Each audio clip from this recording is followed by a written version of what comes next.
All right, English 111 students, we are in this next to last week of our course, week 15. I can't believe it. We are almost at the end of this thing, but we have essay 4 that we need to get done. So let's just jump right in. And first of all, talk about what do you need to do this week? Well, first of all, you need to read chapter 15 in the textbook, which is what we're going to talk about today. The Presenting the Argument lecture. So chapter 15 in the textbook. You also need to take quiz number 8. Don't forget to take your quizzes. Quiz number 8, same as before, 10 questions, open book. Nothing's changed there. And then if you so choose, turn in your rough draft this week of essay number 4. Now, rough drafts will be due on December 13th. That's Sunday, December 13th. But remember, your final drafts are due that following Wednesday, so there's a big, quick turnaround on the final draft. So 13th is Sunday, right? So let me see, 13th and 14th. 15th. Actually, yeah, that Wednesday, the 16th of December. I had to think about that for a second. So turn that, if you want to turn that rough draft in, I will turn it back around to you quickly, probably that Monday, so you can make any final corrections that you need to make. Okay, so this week, chapter 15 of the textbook, quiz number 8, and turn in your rough draft if you decide to turn in a rough draft for me to review. Okay. Chapter 15 in the textbook is about presenting the argument. This is actually about speaking. Now, we don't do speaking in this class. We could. That is one of the things I could do as the teacher, but I've decided not to do that over the years and concentrate on the writing. But I do like to do one lecture on presenting the arguments. That's what we're going to talk about today. First thing I want you to do is I want you to pause this video, and you're actually going to find 4 links in the week 15 folder. The first 3, one's going to be JFK's speech, Jim Gaffigan, and Admiral McRaven are the first 3. I want you to click on each of those videos. Each one's a couple minutes, 3 minutes long.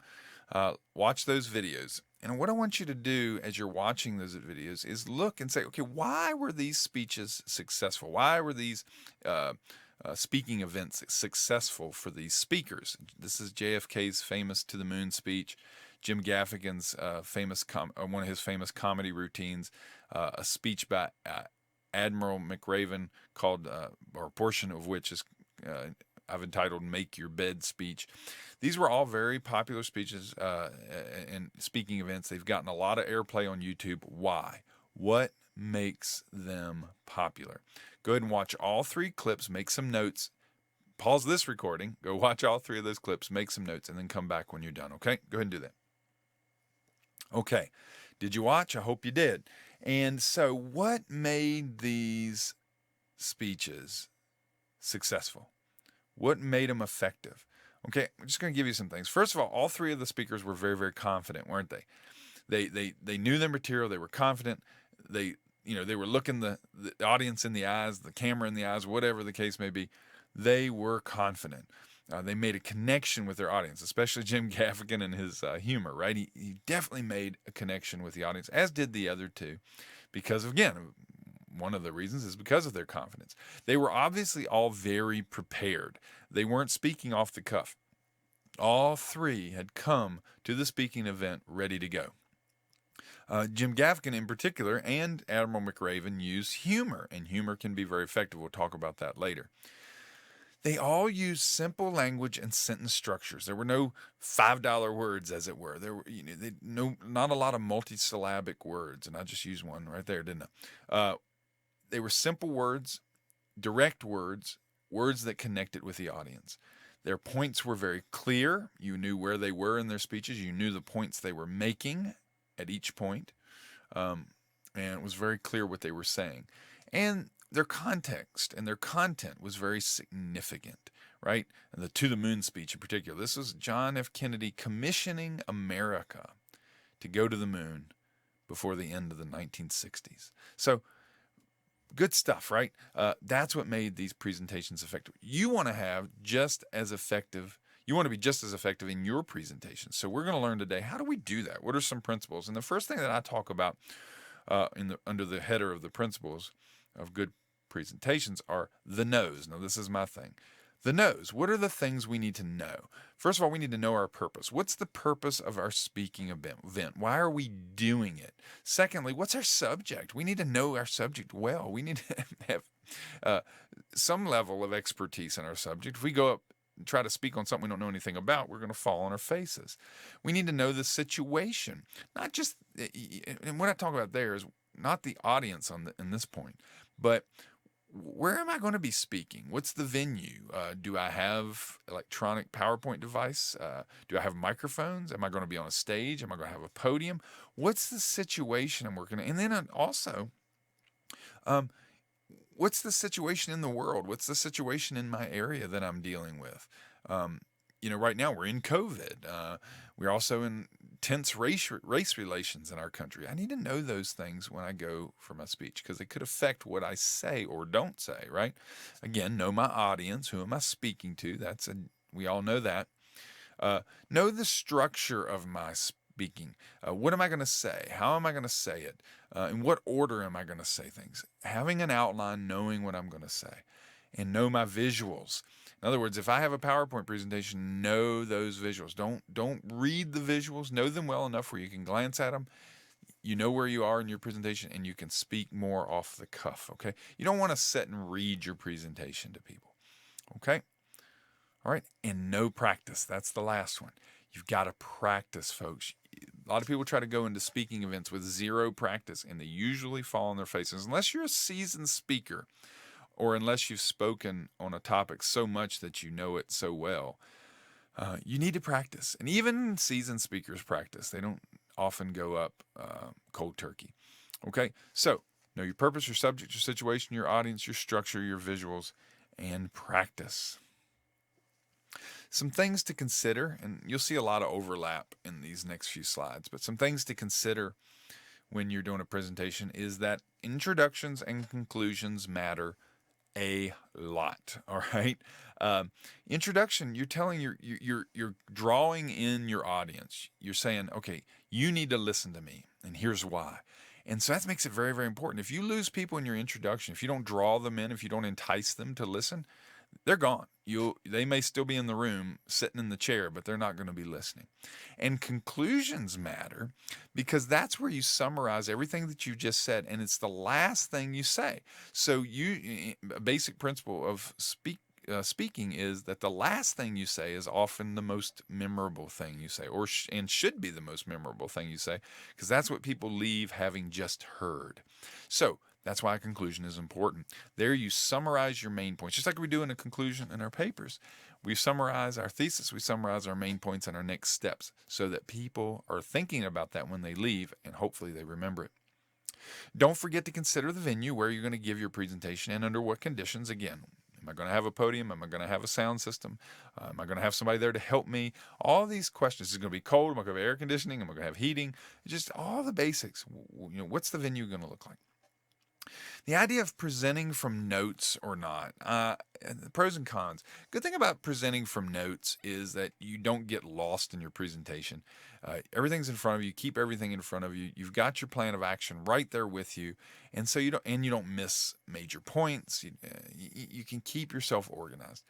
Of course, the con of using notes is some people get too tied to their notes, and they start reading from them. So that's one of the major cons. It's kind of like the notes become a crutch for them. The pros of presenting with notes, not presenting. So the pros of not presenting with notes, I'll get it in a minute, is that even if you just practiced a lot, you seem spontaneous and off the cuff, and you're not behind a podium or behind a set of notes, and so you seem more open with your audience. Of course, the con of not presenting with notes is that you can forget something or get lost in your presentation. And I've seen people do that. I don't have strong feelings either way, whether you use notes or not in a speech. But I do say this: whatever you do, don't be burdened by your notes if you use them. Okay, just glance at them, get your ideas, but still, you must practice so that even if you're using notes, it seems more spontaneous and off the cuff and open to your audience. Okay. Be clear with your main points. Don't allow your listeners to become lost in your presentation. I think that goes without saying. And of course, use proper syntax and grammar. Also, humor can be your friend, but don't use it as a crutch. What I mean by that is don't use humor too much. Don't overuse it, and don't try, because too much humor, you lose content in your speech. It starts to be a comedy routine instead of an informational, motivational, persuasive event. Also, if you're not good at humor, you need to be careful in using it. Humor can actually hurt you if you're not good at using it. So humor's good. If you know how to use it, be careful. Be relational with your audience. Making a connection is important. You do that through your personality. Just be you. That's what I tell students all the time. Just be you. Don't try to be somebody else. Don't try to be funny if you're not funny. Don't try to tell stories that aren't true. Just be who you are. People will love you for who you are. All right. Repetition is key in oral presentation. Whereas I tell you in your writing, don't repeat things too much. We don't say that a whole lot in speaking. The more you repeat things, unless you just get annoyingly repetitive, the more you repeat things, the more you have a chance of people remembering them. And if you're good at repetition and you do it in a strategic and intentional way, it can be very powerful. Parallelism is an effective tool. We've talked about parallelism before. Saying things slightly different way, but saying the same thing but in slightly different ways. It can be very effective, sort of like repetition. In your speech, you want to build to a climax if you can, and that's what JFK did in his speech to the moon. We go to the moon in this decade and do the other things not because they are easy, but because they are hard. That's the central line in his speech, and it's the climax. He's saying we're going to do all this because it's hard, and at the end of the day we're going to be better for it. You want to try to have something like that in your speech. Build to your main point, build to your climax. And visuals can help, but they're not always necessary. In fact, I tell people to be able to give your speech without visuals. Always be able to give any speech without visuals. Because what if you get to the venue and the electricity is out, or the PowerPoint projector's down, or whatever, but you're still asked to give your speech? You need to be able to do it without the visuals. Don't use visuals as a crutch, okay? More considerations. When you're presenting, don't read your slides. Don't turn your back on your audience. Oftentimes we do that when we're reading our slides, right? Don't use or too much. We all use these little things in our little ticks, I call them, in our speech. Interjections, if you will. But try to limit them as much as possible. Try to limit fidgeting, moving your hands around, doing things with your hands, tapping your feet, walking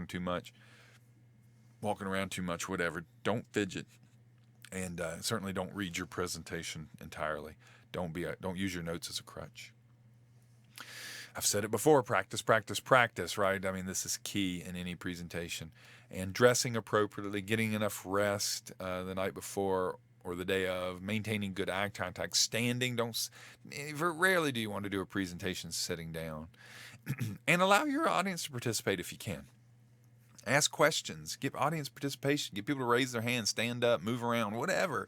The more you get the audience engaged through kinetics, the more they're going to engage their minds.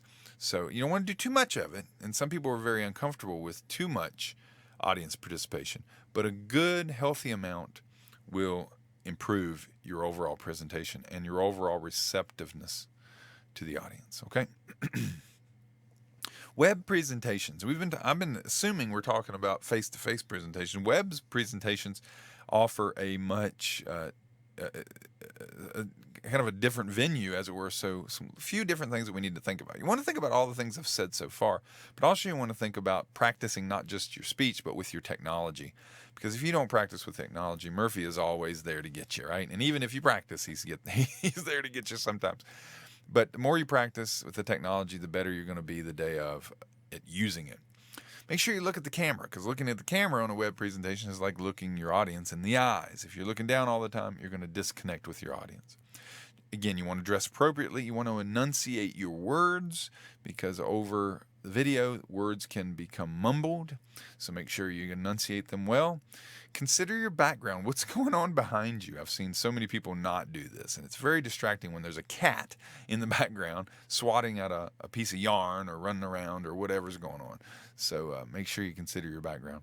And don't slouch. Sit up straight, look into the camera, etc. Now, what I want you to do is I want you to pause this presentation now, and I want you to go to this link, which again is in the week 15 folder. Go to this presentation, click on it, and I want you to watch this presentation. I want you to answer the question, why is this presentation by this student bad? When you've done that, come back and we'll talk about it. Okay, I hope you did it. Why was this presentation so bad? Well, first of all, the student had a silly topic, didn't he? It was just silly.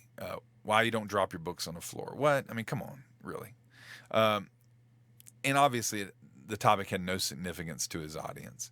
His main points were not clear. I don't even know if he made any real main points. He leaned on the podium. He crossed his legs. He was nervously laughing the entire time. He didn't obviously know his topic well, probably because he came into class that day and the teacher said, hey, you've got a speech to give today, and he'd forgotten to do it, and so he just came up with something on the fly. He'd obviously not prepared at all, and he had no evidence to support his points. He just kept making his main points, which I don't even know what they were, but he kept saying the same things over and over again with no evidence. Horrible presentation, kind of funny watching it, but very uncomfortable to watch it too. You don't want to give presentations like that. And if you follow some of the things I've talked about in this lecture today, you won't give presentations like that. All right.